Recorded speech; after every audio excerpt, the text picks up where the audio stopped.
Hello, my name is Cesar Santo, the Dean of the College of Communication Design and the founder of Lynn's NFT Museum, one of the nation's first NFT museums in higher education and NFT museums globally. This presentation will also be delivered by Andrew J. Corsa, Associate Philosophy Professor in the College of Arts and Sciences. This presentation will be tokenized as an NFT with the date of the conference and will be available for sale. All proceeds will go to support projects related to SDG 10. The title for our presentation is Reducing Inequality for Artists, SDG 10 and the Applied Philosophy of Art. The College of Communication Design and the College of Art and Sciences are proud to celebrate Lynn University's mission and commitment to making positive, lasting impact on a global scale. This is what our presentation is about, and here are two topics of interest. Number one, why is it valuable for art museums to support SDG 10, the 10th Sustainable Development Goal articulated by the United Nations? And number two, how can small museums with limited budgets effectively support SDG 10 by showcasing digital artworks and partnering with local businesses? So SDG 10, one of the targets of this goal, according to the United Nations, is to empower and promote the social, economic, and political inclusion of all, irrespective of age, sex, disability, race, ethnicity, origin, religion, or economic or other status. All of this presentation's focus is on SDG 10. The NFT Museum also aligns with SDG 4, quality education, SDG 5, gender equality, SDG 8, decent work and economic growth, and SDG 17, partnership for goals. When we discuss SDG 10, we will focus on how can art museums with limited budgets provide opportunities to artists and marginalized groups, including those in other countries, to build the size and scope of their work's audiences. Why is it particularly valuable for artists to provide these opportunities? So here are some reasons why SDG 10 is beneficial for museums. Number one, cultural representation. Featuring works from underrepresented artists fosters a sense of belonging and broadens perspective, enhancing creativity in colleges, museums, and communities. Lynn University, comprised of 20% international students, exemplifies this commitment to diversity. Number two, our educational impact. The Lynn NFT Museum creates global exhibitions and hosts discussions, both in person and via Zoom, making educational opportunities accessible to a diverse audience. All panels are recorded and archived in the Spiral Digital Archive. Number three, accessibility. Located in historic buildings designed by renowned architect Marcel Breuer, the museum offers free admission, increasing accessibility for those who may not usually visit museums, and exposing office workers to art on a daily basis. Number four, equity in the arts. Supporting emerging and marginalized artists ensures diverse artistic voices are heard, promoting diversity, creativity, and innovation, and attracting new audiences. Number five, advocacy and awareness.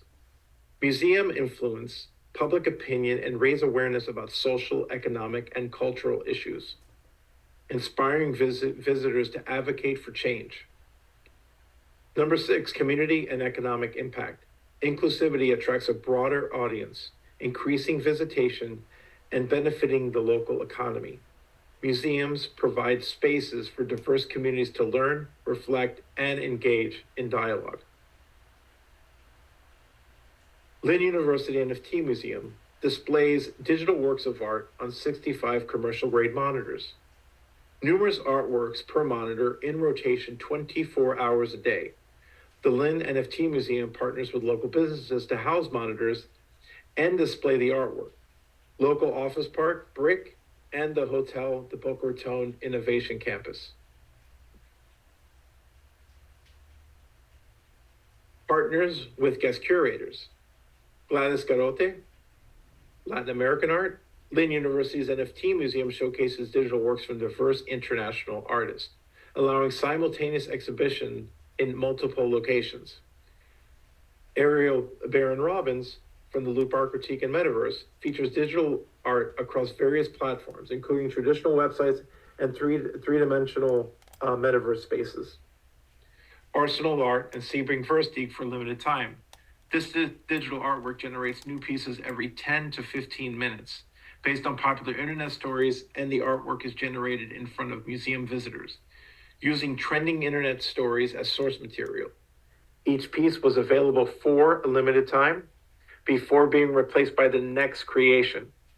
Collectors can purchase the artwork directly from the artist, recording their transaction on the blockchain, unlike traditional museums where artwork is static and intermediaries are involved in the transaction. In Gladys Garote's NFT Museum exhibit, artists from numerous Latin American countries share their artwork's perspectives and values with the exhibit's audience. The exhibit is valuable in part because, without viewing these artworks, audiences might never consider those perspectives or values at all. The philosopher James O. Young argues that illustrative artworks often provide their audiences with novel perspectives about the events, people, and objects they represent. Here are 3 examples. First, a painting could portray an historical figure with arms spread out, similar to Jesus on the cross, providing the perspective that the historical figure has properties in common with Christ. Second, a drawing of a war scene might lead its audiences to feel outrage about the war, presenting the perspective that the war merits having this kind of feeling in response. Third, as Carl Plantinga indicates, an art film might encourage its audience to see the world from a particular character's perspective by showing us what the character sees and then showing us a close-up of the character's face as the character responds to what she has seen. According to Young, a perspective is just a way of conceiving of, thinking about, or looking at objects, people, places, and so forth. In general, many artworks encourage their audiences to consider perspectives that they might otherwise never consider. That said, by showcasing the work of artists who themselves have a wide variety of values, ideologies, and perspectives, an art museum can also help its visitors to consider the world from a wide variety of perspectives as well. If a museum does not showcase any given set of artists, its visitors might never consider the kind of perspective provided by those artists' work. The philosopher John Dewey indicates that there are ideas, values, and meanings that cannot be adequately communicated using written or spoken language, and which can only be communicated by visual art or music. In his book, Art as Experience, Dewey writes, quote, "If all meanings could be adequately expressed by words, the arts of paintings and music would not exist.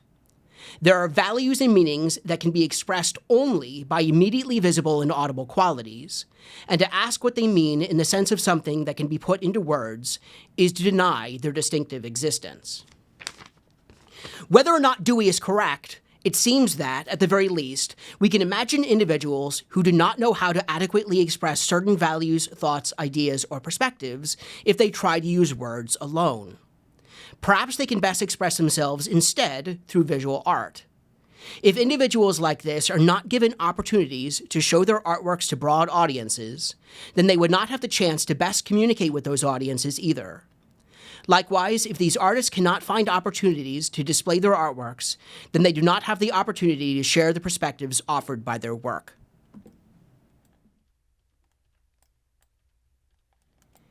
Importantly, adopting or reflecting on these perspectives can help us obtain new knowledge that we might not otherwise acquire.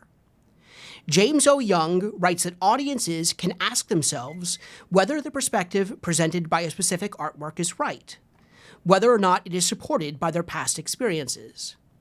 If audiences judge the perspective is right, then they can adopt that perspective, or at least reflect on it, when they continue to think about the events, people, or objects the artwork represents. As a result, they might consider those events, people, and objects in a new light, notice qualities that they have previously overlooked, and gain new knowledge about them as a result. Adopting a new perspective sometimes aids a person in the pursuit of knowledge. For example, an audience who sees a work of art that portrays an historical figure in the pose of Jesus on a cross might adopt that painting's perspective and subsequently gain the knowledge that the historical figure was a virtuous victim of oppression. Young writes, quote, "Works of art are a source of knowledge in the sense that, without them, a given right perspective may never have occurred to the audience," end quote. Broadly speaking, art helps us to acquire new knowledge about our world. Yet different artworks, which focus on different subjects and present very different perspectives on their subjects, will help audiences to arrive at very different sorts of knowledge. It seems likely that, if artists with certain values and perspectives have greater opportunities to showcase their work in museums than artists with other values and perspectives, then museums help their audiences acquire certain kinds of knowledge, but do not help them to acquire other kinds of knowledge. The philosopher Sherry Irvin notes that much of the knowledge we acquire as a result of viewing artworks is about ourselves, our emotions, our place in the world, and our relation to other things. Even beholding an abstract, non-representational work of art can help us to acquire new knowledge of ourselves. As Irvin notes, we might experience emotions in response to an artwork like this. Our bodies might feel different to us as we view it, or we might make new mental associations as a result of reflecting on it. If nothing else, individuals observing a work of art like this might gain the knowledge that they are the kind of people who respond to artworks like this with that specific range of emotions, feelings, and associations. Many of the truths we learn from art might be subjective, and, as Irvin writes, we should not expect all audience members to experience an artwork the same way or to gain the same knowledge after experiencing it. While Irvin does not make the following point herself, it seems reasonable to suspect that even artworks that focus on providing illustrative representations of people, places, and things might help different audience members to acquire different sorts of knowledge.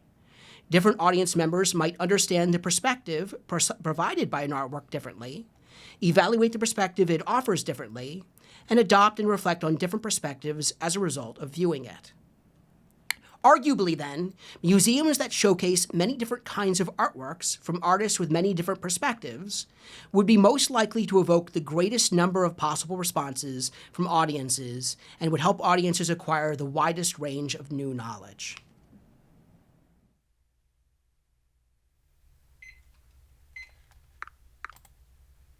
In the exhibition Disrupting Borders from 2022, guest curator Gladys Garrote, which at the time was a professor in the University of Havana in Cuba, showcased many of the best and brightest artists from Latin American countries. So how could a small museum such as us, with a low budget, accomplish this?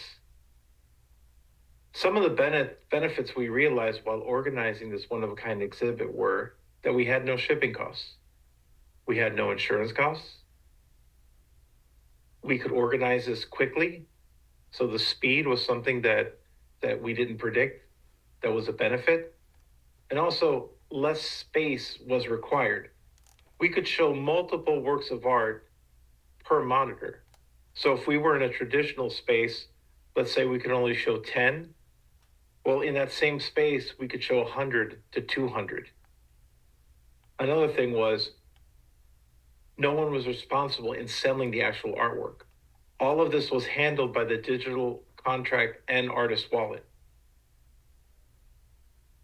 Also, some of the benefits of partnering with the Office Park Brick, also known as the Boca Raton Innovation Campus, and the Boca Raton Hotel and Tower, is that, for instance, in the Boca Raton lobby, where the art is displayed, that usually sees at least 200,000 visitors per year. The NFT Museum attracts Office Park and hotel visitors who might not usually visit art museum. It enables artists from remote areas to showcase and sell their work in prestigious Boca Raton buildings, reaching new audiences and fostering appreciation and inspiration for art. These partners also help us because they pay for things such as air conditioning, lighting, maintenance, and etc.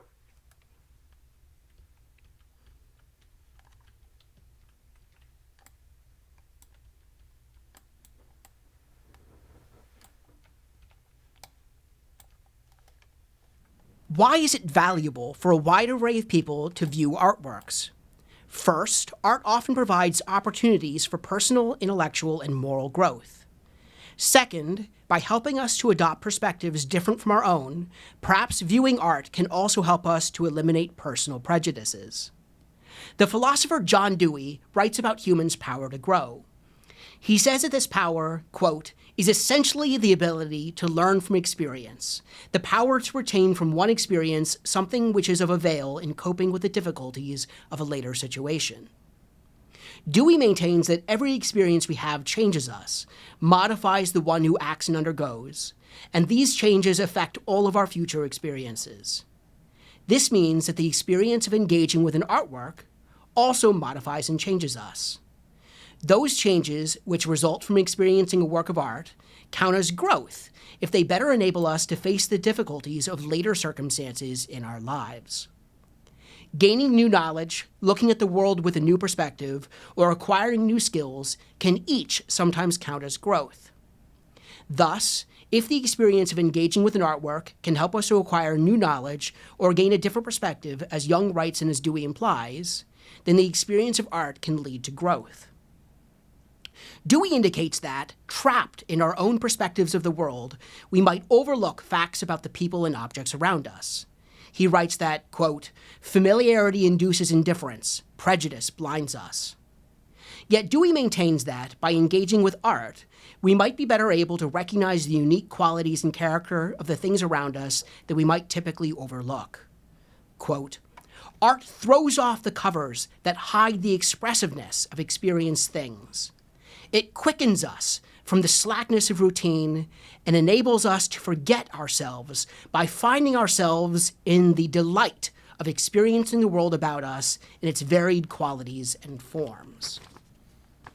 How does art accomplish this? Dewey is not crystal clear. But if Young is correct, then, after viewing certain artworks, we can take on a new perspective and view certain parts of the world with fresh eyes in a way that allows us to acquire new knowledge. Looking at things in new ways, we might also sometimes learn that our previous prejudices and biases were mistaken, and we might be better able to overcome them. This may be one of the ways that art can contribute to education. Dewey sees education as development, and he sees development as growth, so ultimately he sees education as growth. To whatever extent artworks contribute to growth, they contribute to education as well. So guest curator Ariel Behrens-Robbins showcased many digital artworks that had also been displayed in the metaverse space. By focusing on digital art, we can showcase the same artwork in many ways at the same time. On monitors in physical locations, on traditional websites, and also in the metaverse spaces like this. As virtual reality glasses become more popular, metaverse spaces, like the one we are in, may become more popular as well. If this metaverse space were experienced in virtual reality, you would have the sense of actually being in the metaverse with artwork surrounding you. In the future, as virtual reality becomes better and more accessible, spaces like this might provide new opportunities for displaying and experimenting with artworks. For now, though, this is mostly hypothetical. And now it's time for us to wrap up our presentation. We have discussed both why it is valuable for art museums to support SDG 10, the 10th Sustainable Development Goal, and we've also focused on how small museums with a limited budget, like the Lynn University NFT Museum, can effectively support SDG 10 by focusing on digital art and by partnering with local businesses. And now that our presentation is done, it is time to fly.